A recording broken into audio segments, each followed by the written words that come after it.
नमस्कार। The deep dive में आपका स्वागत है। आज 16 मई 2025 है और हम यूपीएससी दैनिक समसामयिक की कुछ अहम मुद्दों पर गहराई से बात कर रहे हैं। ये भाग 1 है। आज कई स्रोत हैं हमारे पास, तकनीक है, अंतर्राष्ट्रीय संबंध हैं और कुछ सांस्कृतिक मुद्दे भी। और हाँ, हो सकता है कुछ विषयों पर हमने पहले भी थोड़ी बात की हो, तो जो लोग यूपीएससी की तैयारी कर रहे हैं उनके लिए ये एक अच्छा रिवीजन भी हो सकता है। तो चलिए शुरू करते हैं। पहला टॉपिक है जियो ट्यूब टेक्नोलॉजी। ये केरल के तट पर हाल में चर्चा में रही। क्या है ये तकनीक? जी, जियो ट्यूब्स। देखिए, ये बड़े बड़े ट्यूब्स होते हैं, सिंथेटिक कपड़े के बने हुए। इनमें रेत या मतलब कोई और लोकल सामग्री भर दी जाती है। इनका जो कपड़ा होता है वो खास होता है, आमतौर पर पॉलीप्रोपाइरीन, जियो टेक्सटाइल। इसकी खासियत ये है कि ये पानी को तो धीरे धीरे निकलने देता है, लेकिन रेत या मिट्टी को अंदर ही रोक लेता है। इसीलिए पानी निकालने मतलब डी वाटरिंग और मिट्टी के कटाव को रोकने में काफी असरदार है। अच्छा, तो ये एक तरह की कृत्रिम समुद्री दीवारें हो गईं। हाँ, कह सकते हैं। ये लहरों के खिलाफ पहली रक्षा पंक्ति की तरह काम करते हैं, तटों को बचाते हैं कटाव से। और क्या इन्हें लगाना आसान है? मतलब पारंपरिक कंक्रीट की दीवारों की तुलना में, खासकर केरल जैसे इलाके में। हाँ, इनकी खूबी यही है कि ये काफी लचीले होते हैं, परिस्थितियों के हिसाब से इन्हें ढाला जा सकता है। और अक्सर इन्हें लगाना पारंपरिक ढांचों से तेज और शायद सस्ता भी पड़ता है। हालांकि इनकी असली प्रभावशीलता तो खैर वहाँ की लहरों की ताकत और बाकी चीज़ों पर निर्भर करती है। केरल में जो अध्ययन हो रहा है वो इसी चीज़ को देख रहा है। समझ गया, ठीक है। तकनीक की बात चल रही है तो अगली खबर डीआरडीओ से है। उन्होंने समुद्री पानी को पीने लायक बनाने के लिए एक स्वदेशी मेम्ब्रेन बनाई है।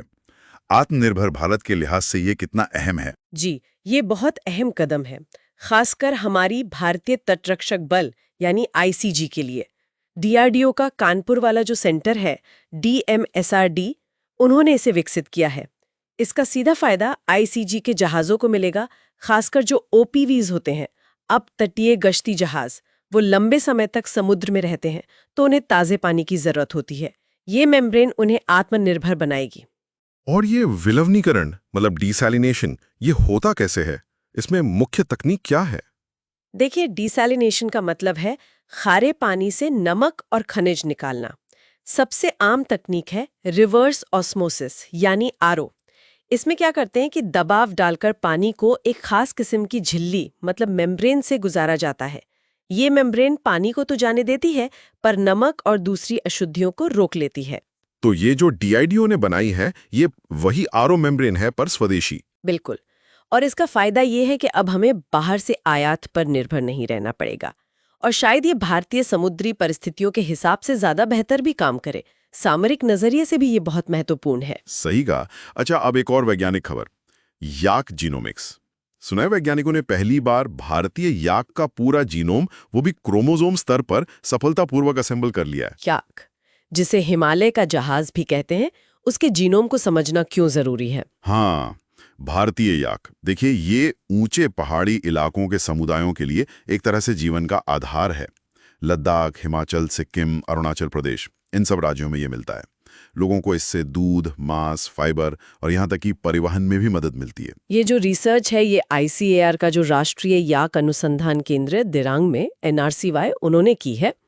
और इसके लिए लॉन्ग रीड सीक्वेंसिंग जैसी काफी एडवांस्ड तकनीक इस्तेमाल हुई है। तो इस जीनोम मैपिंग से क्या पता चलेगा? मतलब क्या खास जानकारी मिलेगी? लेता है या कम ऑक्सीजन में कैसे जिंदा रहता है, या फिर बीमारियों से लड़ने की उसकी क्षमता, इन सब के पीछे जो जेनेटिक कारण है वो समझने में मदद मिलेगी। और इस जानकारी से भविष्य में मतलब बेहतर नस्लें तैयार करने या उनके संरक्षण में बहुत मदद मिल सकती है। कमाल है। जीनोमिक्स से अब चलते हैं अंतर्राष्ट्रीय रणनीति पर। कंबोडिया और चीन ने अपना अब तक का सबसे बड़ा जॉइंट मिलिट्री अभ्यास शुरू किया है, गोल्डन ड्रैगन 2025। इसके क्या मायने हैं? जी, ये अभ्यास 2016 से हर साल हो रहा है चीन और कंबोडिया के बीच। इस बार का जो ऑफिशियल थीम है वो तो है आतंकवादी विरोधी अभियान और मानवीय राहत, लेकिन इसमें ड्रोन, रोबोट डॉग्स जैसी जो नई तकनीक दिखाई जा रही है, उससे साफ है कि ये सिर्फ उतना ही नहीं है। ये चीन की बढ़ती सैन्य ताकत और कंबोडिया के साथ उसके गहरे होते रक्षा संबंधों का भी प्रतीक है। और यह अभ्यास रीम नेवल बेस पर हो रहा है, वही बेस जहां पिछले दिनों चीनी युद्धपोतों के डॉक करने की खबर आई थी। बिल्कुल। और ये चीन की उस स्ट्रिंग ऑफ पर्ल्स रणनीति से जुड़ता हुआ दिखता है। मतलब हिंद महासागर और दक्षिण चीन सागर में अपनी नौसैनिक पहुंच बढ़ाने की कोशिश। और इसका समय भी देखिए, ठीक उसी वक्त हो रहा है जब अमेरिका और फिलीपींस अपना बैलिकिंगटन अभ्यास कर रहे हैं। हाँ, ये टाइमिंग तो जरूर कोई संयोग नहीं लगता, एक तरह का रणनीतिक संदेश है शायद। बिल्कुल, क्षेत्र में शक्ति संतुलन को लेकर ये सब गतिविधियां काफी कुछ कहती हैं। ठीक है, अब सैन्य रणनीति से हटकर एक अलग विषय पर आते हैं आगम। सुप्रीम कोर्ट ने हाल ही में मद्रास हाईकोर्ट की बनाई एक कमेटी से कहा है कि वो तमिलनाडु में आगमिक और गैर आगमिक मंदिरों की पहचान करें। ये आगम क्या होते हैं? आगम, देखिए, ये हिंदू धर्म के खासकर शैव, वैष्णव और शाक्त संप्रदायों के महत्वपूर्ण ग्रंथ हैं। आगम का शाब्दिक अर्थ ही है परंपरा या जो हमें मिला है। इनमें पूजा कैसे करनी है, मंदिर कैसे बनाने हैं, मंत्र क्या है, ध्यान, योग, यहाँ तक कि ब्रह्मांड विज्ञान और ज्ञानी मीमांसा पर भी विस्तृत जानकारी होती है। ये वेदों से अलग हैं, पर उनके विरोधी नहीं माने जाते, बल्कि वैदिक भावना के अनुरूप ही समझे जाते हैं। तो तमिलनाडु के मंदिरों में इनका क्या महत्व है? क्या वहाँ ज्यादातर मंदिर आगमिक ही हैं? हाँ, दक्षिण भारत में और खास तौर पर तमिलनाडु में मंदिरों के जो रोजमर्रा के अनुष्ठान होते हैं, पूजा पाठ होता है, वो काफी हद तक आगमिक परंपराओं पर ही आधारित होता है। सुप्रीम कोर्ट का ये जो निर्देश है, ये शायद मंदिर प्रशासन, पुजारियों की नियुक्ति, इन सब मामलों में ज्यादा स्पष्टता लाने के लिए है, ताकि ये तय हो सके कि किस मंदिर में कौन से नियम लागू होंगे। पर हाँ, ये पहचान करना अपने आप में आसान काम नहीं होगा। सही है। और अब अंत में एक सामरिक रूप से संवेदनशील क्षेत्र पर नजर डालते हैं, शकरगढ़ उभार, जिसे शाकरगढ़ बल्ज कहते हैं। हाल में खबर आई कि वहां पाकिस्तानी सेना ने टैंकों का जमावड़ा किया है। ये इलाका इतना स्ट्रेटेजिकली इंपॉर्टेंट क्यों है? शकरगढ़ उभार, देखिए, ये पाकिस्तान का वो हिस्सा है जो भारत की सीमा में काफी अंदर तक घुसा हुआ है। ये रावी और चनाब नदियों के बीच पड़ता है। इलाका काफी समतल है और वहां से पाकिस्तान के मुख्य सड़क और रेल नेटवर्क भी पास हैं। इस वजह से ये दोनों देशों के लिए सैन्य नजरिए से एक अहम गलियारा बन जाता है। और भारत के लिए इसकी क्या खास चिंता की बात है? मतलब ये किस तरह से हमें प्रभावित करता है? देखिए, ये उभार हमारे अमृतसर, पठानकोट, गुरदासपुर जैसे शहरों के काफी करीब है और जम्मू जाने वाले सड़क मार्ग के भी नजदीक। तो यहाँ से भारत के महत्वपूर्ण संचार लाइनों को खतरा हो सकता है। इसीलिए भारतीय सेना इस इलाके को लेकर हमेशा बहुत सतर्क रहती है।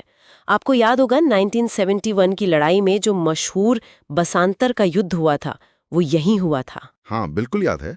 तो हालिया टैंकों की गतिविधि इसी संवेदनशीलता को फिर से उजागर करती है। जी बिल्कुल, ये दिखाता है कि ये क्षेत्र आज भी कितना महत्वपूर्ण और संवेदनशील है।